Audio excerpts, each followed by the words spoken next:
request all of you to please put your hands together as I now introduce and invite on stage Mr. Ashneer Grover, founder of BharatPe, third unicorn shark at Shark Tank India, author of bestseller book Dopak. And let me tell you something.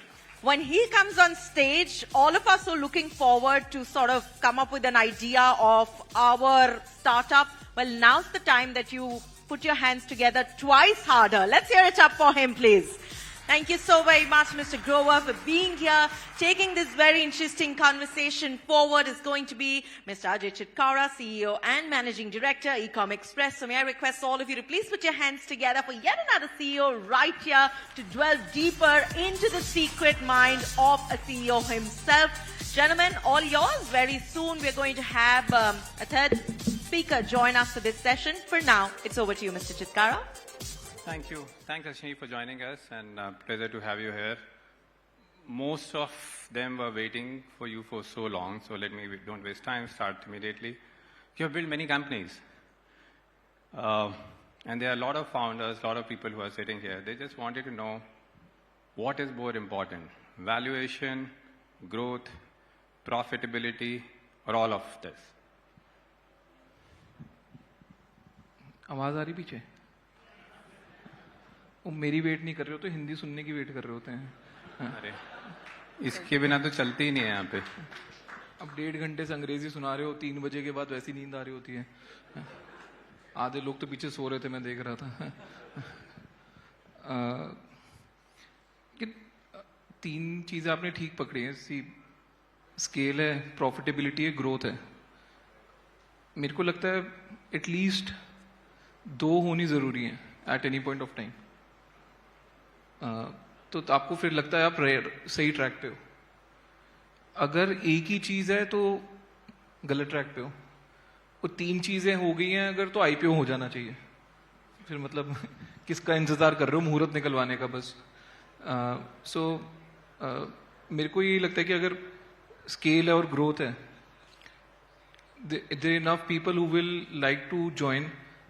मतलब चाहे वो employees हो गए, चाहे वो investor हो गए, कि ठीक है यार इवेंचुअली सॉल्व कर लेगा, प्रॉफिटेबल हो जाएगा। तीनों हो गए हैं तो फिर तो उसके बाद छोटे इन्वेस्टर की गेम खत्म हो गई है। फिर तो आप अपना स्टॉक लिस्ट करो, लिक्विड करो, मजे करो। एक ही है, फिर उस पर थोड़ा फाउंडर पे आ जाता है कि वो कितनी कहानी घुमा सकता है। ठीक है, तो बहुत सारे फाउंडर तेज हैं, वो एक चीज को पकड़ के भी कहानी घुमा देते हैं बहुत टाइम तक। बट फिर वो इंडिविजुअल स्किल पे है, वो इनहेरेंट बिजनेस पे नहीं है। तो बट वो एक वाला ना, मतलब it's more skill, it's art, it's not science. Given a choice, अगर आपको चॉइस दी जाए तो आप कहानी वाले पे इन्वेस्ट करोगे या तीनों वालों पे इन्वेस्ट करोगे? यार तीनों वालों पे तो चॉइस ही कहाँ होती है साला। फिर आईपीओ हो रहा होता है, फिर वही अच्छे नए अलॉटमेंट के लिए लड़ते रहो। ठीक है,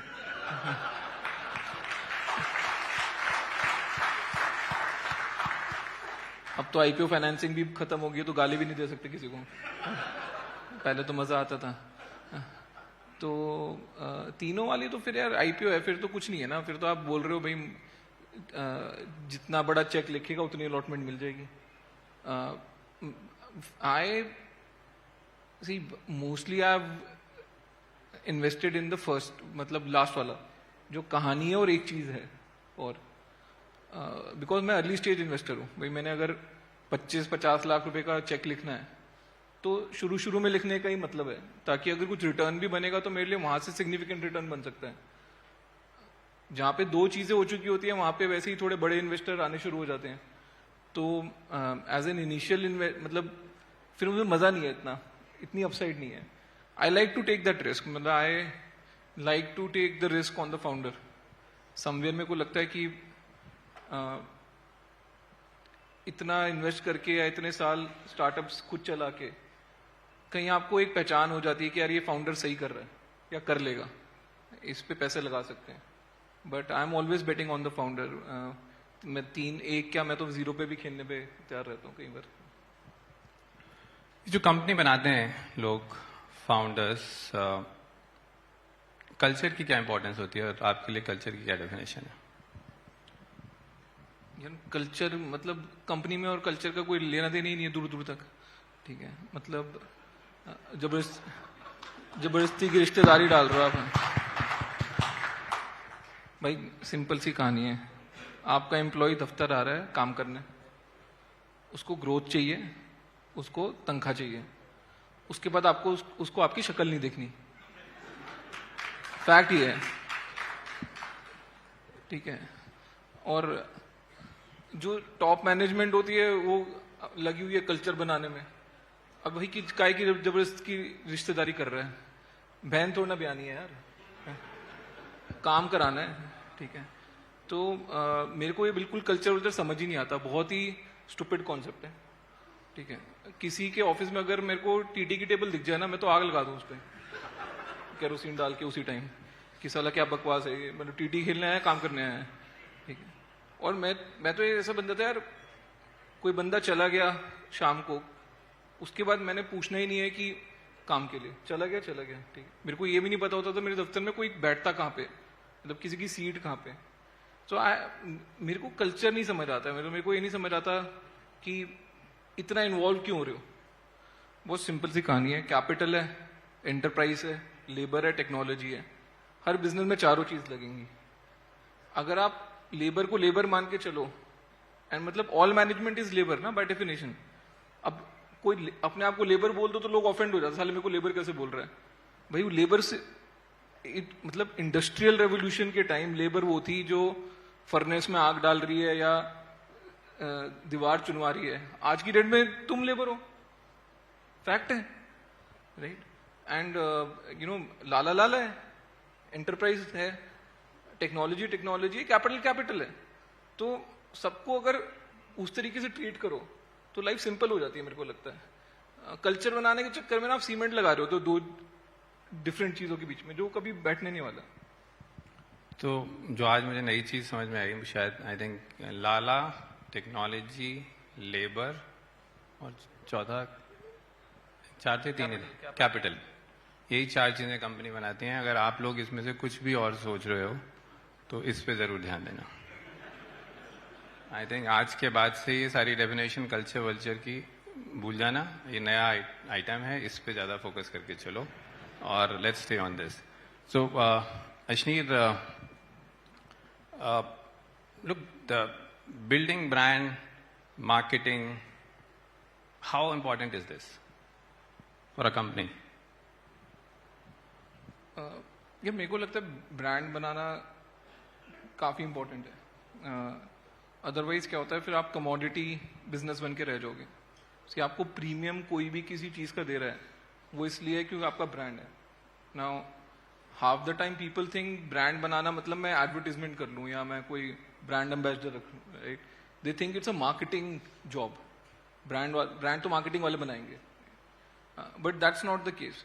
ब्रांड सबको बनाना है, मतलब आपका प्रोडक्ट इतना सॉलिड होना चाहिए कि वो दूसरा बंदा दूसरे को रिकमेंड करे, ठीक है, या आपके क्लाइंट्स रिकमेंड करें दूसरे क्लाइंट को कि यार ये इनके साथ काम करो, बहुत सही है। That is also brand, right. आपका इन्वेस्टर दूसरे इन्वेस्टर को बोले यार इसमें पैसे डाल, सही कर रहे हैं, that is also brand, right. But usually हम we confuse between brand and marketing in some sense. B2B में भी ब्रांड बनाना बहुत जरूरी है। इसके आधा टाइम को लोग बोलते हैं यार मैं क्यों ब्रांड बनाऊंगा, तो कंज्यूमर फेसिंग बिजनेस ही नहीं हूँ। And classic case was with me when I was building Bharat पे। मेरा तो QR लगाता था दुकान पे, ठीक है। तो मेरे को तो मेरा रिश्ता तो दुकानदार के साथ था, मेरे को कस्टमर का कोई लेना देना ही नहीं था दूर दूर तक।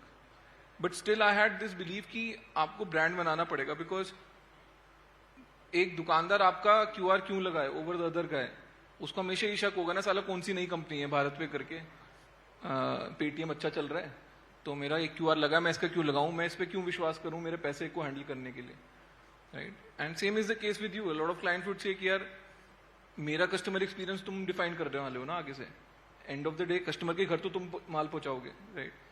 तो but if you have a क्या कहते हैं, if you put effort in creating a brand, it will give back in ways which you cannot quantify upfront. मैंने शुरू में जैसे नाम ही रखा था भारत पे, राइट। आधे लोगों को लगता है सरकारी कंपनी है, मोदी जी की है, ठीक है। एंड मैं तो अपने एजेंट्स को बोलता था साला किसी को बताना ही नहीं हम प्राइवेट हैं। भाई वो सोच रहा मैं सरकारी हूं, अच्छी बात है, मोदी जी ने ब्रांड बनाया, रब ऑफ इफेक्ट आ रहा है, लगे रहो, ठीक है। सो थोड़े टाइम तक तो हमने वो खेला कि लोगों को लगता था सरकारी कंपनी है, मेरे पैसे कहां डूबेंगे, इसे इनके साथ काम करते हैं। Then I took Salman Khan as brand ambassador.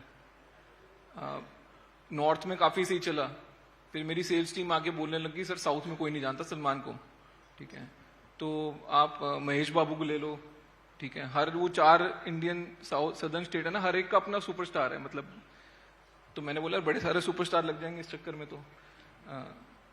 तो एक दिन क्या हुआ कि कोई मेरे पास आया, बोलता है कि आप कोहली और अनुष्का को ले लो, ठीक है।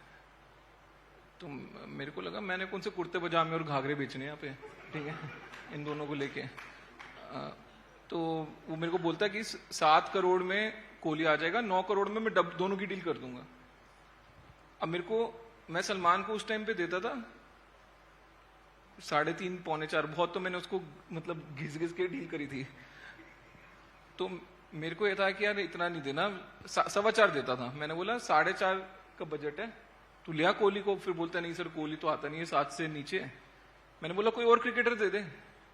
बोलते हैं कि किसी की औकात नहीं है कोहली के सिवाय, मतलब वो एजेंसी वाला बोल रहा है, मैं नहीं बोल रहा, बट द एजेंसी फेल्ट कि किसी की औकात नहीं है कोहली के बिना। तो मैंने बोला ठीक है एक काम कर, 4.5 रख, मैं तेरे से किसी का नहीं पूछूंगा तूने किसको कितने पैसे दिए, मेरे को 11 प्लेयर ला दे। भाई तू ही बोल रहा है ना किसी की औकात नहीं है, तो अगर नहीं है तो फिर दाम लगाने पे प्रूव होना चाहिए ना। That's how I got 11 brand ambassadors, right. खुंदक में कि भाई ये ले 4.5 करोड़ रुपए रख, 11 लिया, इंक्लूडिंग रोहित शर्मा, ठीक है, who had not become the captain till then. So मेरे को तो मजा आता था ब्रांड बिल्डिंग में। मेरे को लगता है ये even as a founder it is one thing which gives you that extra kick और excitement beyond building the business and the growth. तो आई थिंक एक नई लर्निंग है कि मार्केटिंग किसी भी ब्रांड एम्बेसडर को चाहिए, टेक द एडवाइस, आप हमारी मदद करना अगर हमें भी किसी को चाहिए होगा। So I think this is a great advice for all of us, how to build the brand and how to see the brand in B2B. I think we have another guest who's joining us. Sorry, I'll just invite I just saw your... Right indeed. And may I request all of you to please put your hands together as I now welcome Mr. Deepak Agarwal, founder and managing director, Kazo Fashion, as the team sets the stage up and as we look forward to taking these very interesting conversations forward and also into the world of fashion and retail. Extending a very warm welcome to Mr. Deepak Agarwal joining the conversations. Thanks, Deepak, for joining. Deepak, you build a fashion brand and a premium brand. Just tell us your story, what you did, how you built, what was the key learnings there. Like Ashmin was saying, to build a brand, of course, is the main thing. And I was very passionate about the brand. So brand, I'll try to speak in Hindi, as Ashmin, right? I'll try my best. Ashmin ने viral कर दिया ये भी कि हिंदी में आके I'm सब not जने so expert बोलेंगे। like that, but okay, I'll try. See, brand banana is बहुत आसान काम नहीं है. It's, I think, if you've seen the brands which has come to India and gone, right? There are bigger companies like Tata, Birla, Reliance and all, they can all bring brands, right? But when it comes to a fashion brand, I think it's very difficult to bring a brand unless until you're passionate about the brand and you're into the product by yourself.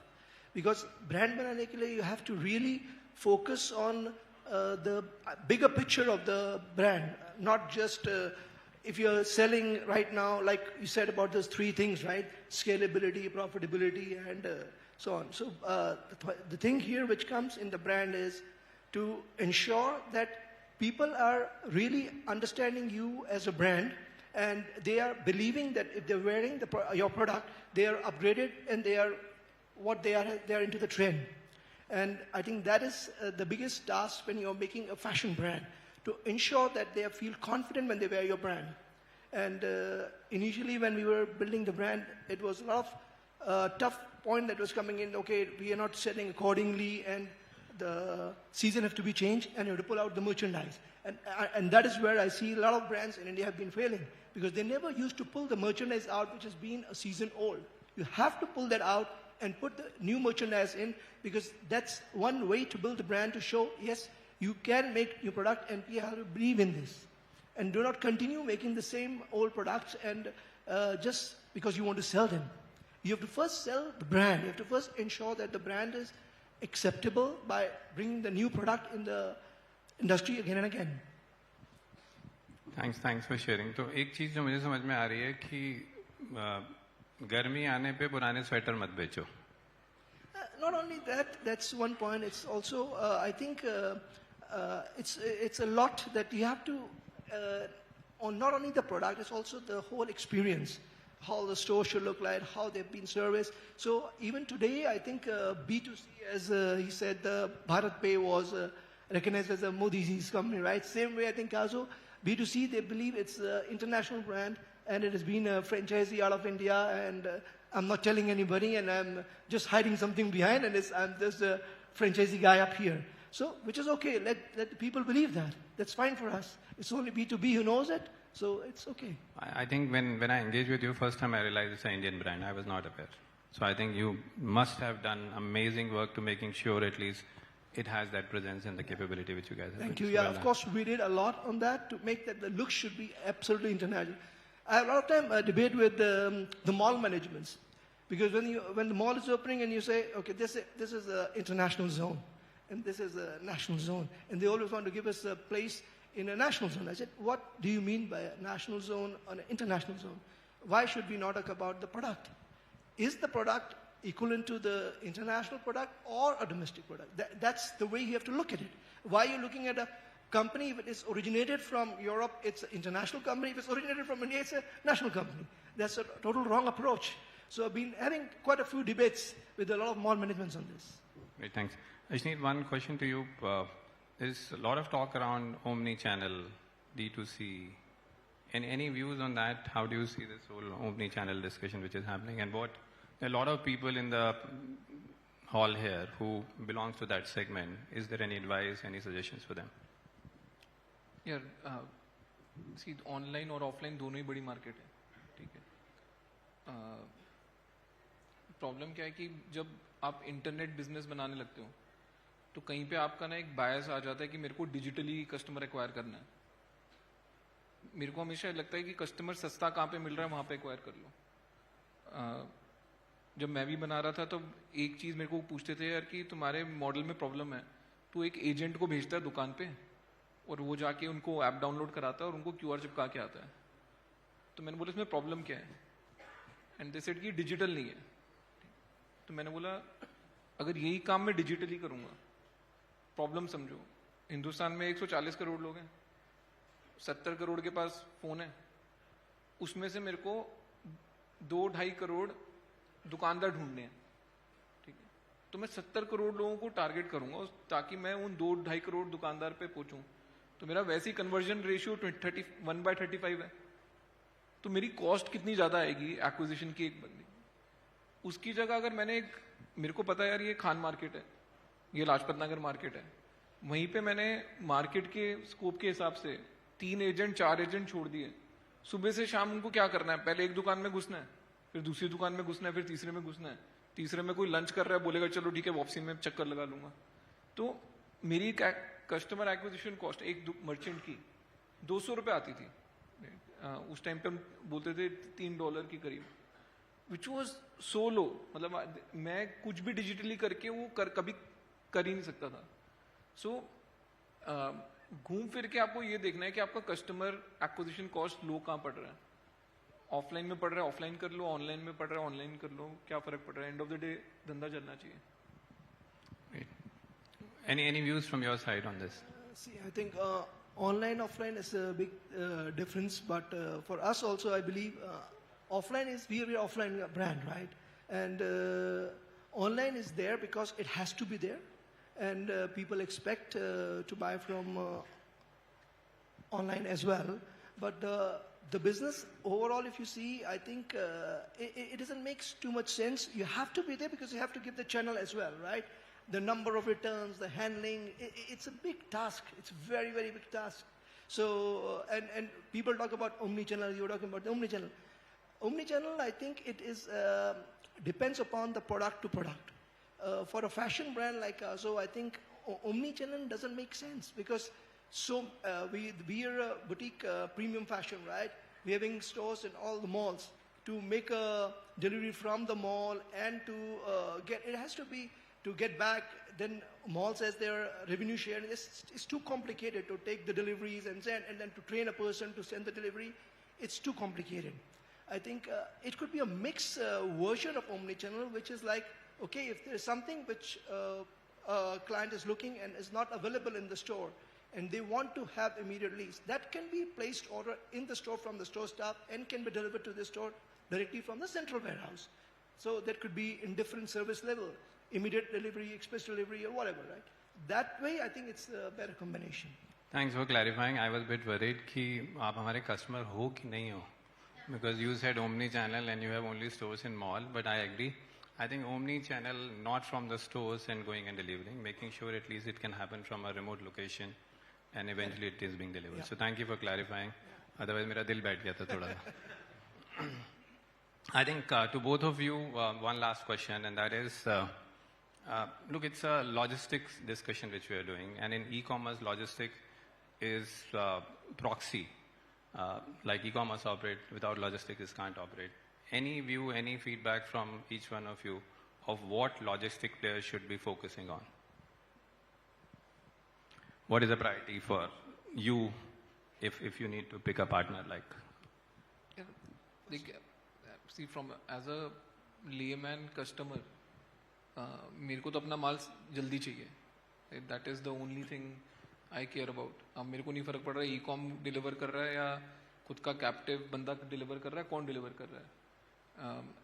Customer को जो जल्दी चीज पहुंचाएगा उसकी value है. I think somewhere Amazon has cracked it, right? कि कई बार तो यूर सरप्राइज कि and of late even Blinkit has cracked it कि यूर सरप्राइज कि साला मेरे गेट पे खड़ा था क्या सामान लेके. यू नो, लिटरली कई बार ऐसे लगता है साला ऐसे गेट पे खड़ा हुआ था बस और घंटी बजा दी. तो as a customer you will be, you know, and वो आपका तभी आने वाला है जब आपकी डेंसिटी है. आई थिंक लॉजिस्टिक्स में and in any internet business, in new age business, one of the biggest challenges, लोग ये सोचने लगते हैं कि बिकॉज मेरा इंटरनेट ड्रिवन बिजनेस है तो बाय डेफिनेशन मैं नेशनल प्लेयर हो गया. And that's where the story goes bad. You know, when I was building Grofers along with Albinder, one of the discussions always was कि यार नया शहर खोलना है या दिल्ली को ही फोड़ते रहते हैं. Because if अगर दिल्ली का दिल्ली पकड़ लो साला फ्रांस है. In terms of size, you know, if you just say कि मेरे को दिल्ली मार्केट ही करना है, you're not downscaling your ambition. You are saying मैं फ्रांस कर रहा हूँ, यूरोप में पूरा फ्रांस कवर कर रहा हूँ, उतनी बड़ी मार्केट है. In a much smaller area, right? So, building density in a city, I would always value above just saying कि मैं तो जी 300 शहर में available हूँ. Classic case, I invested in this company called Blue Electric. Cabs आती हैं जो electric cabs. Same discussion. Right? उनका दिल्ली में business चल रहा था, 2000 के करीब कैब थी. And वो होता ना, एक खुरक होती है कि हम बैंगलोर लॉन्च करते हैं यार, मतलब हर स्टार्टअप बैंगलोर में है तो हमारा प्रोडक्ट बैंगलोर में होना चाहिए. And I used to tell them बेवकूफी है, मतलब तेरे पास 2000 गाड़ी दिल्ली में तू और तेरा वेटिंग टाइम 35 मिनट है, तो तेरी सब सर्विस अच्छी है, सब कुछ बढ़िया है, बट फिर भी तू you are like the Amex card. ठीक है कि पहले ट्राई कर लेंगे, चल गया तो, पर नहीं चला तो चल वीजा तो है, वो तो चल ही जाएगा, right? So blue was like that कि चलो ट्राई करते हैं, अगर हमारे पास टाइम है, कैब आ गई तो आ गई, वरना उबर तो है 5 मिनट में आई जाएगी. सो आई टोल्ड देम कि वो मत करो, मत जाओ बैंगलोर. नेक्स्ट जो 2000 गाड़ी डाल रहे हो वो भी दिल्ली में डाल लो. ठीक है, तुम्हारा maybe wait time 35 minute से 20 मिनट आ जाएगा.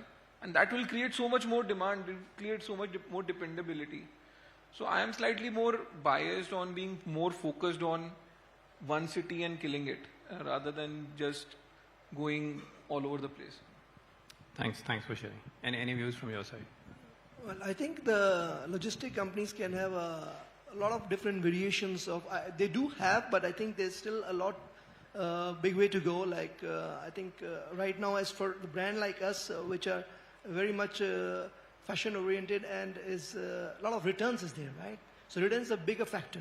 So if a service, for example, they can have normal delivery, express delivery, which they're having, and then there's a confirmed delivery within 24 hours. And then also the same way the returns. So a lot of people are having complaints about the returns, that especially when they're comparing our services of .com compared to Mantra or Amazon, because of course they have a different system to follow, and which of course their systems are much robust than us, right? To take the delivery back, it's a pain, because we need to ensure the people are for sure tricking it around, that the QC has to be done. Once the QC is to be done, and then the payment could be made immediately. So if that is logistic partners offering, so okay, I take the responsibility, doing the QC and making the payment on the spot at the door. Could be a good service, I think. Great. Thank you very much for your time, and I think it was a pleasure interacting both of you, and thanks for joining us. Thank you. Mr. Chitkara, before I let you go, and I thank you to personally thank each of our speakers and present them with a token of our appreciation, I'd like to request you to please stay on. And a bigger round of applause for our CEOs right here will be much appreciated. A very, very interesting, candid conversation right here. We learned very many secret recipes to success. And like I said, quite a few of them were very, very different. So thank you so very much. It's been a pleasure listening in and learning.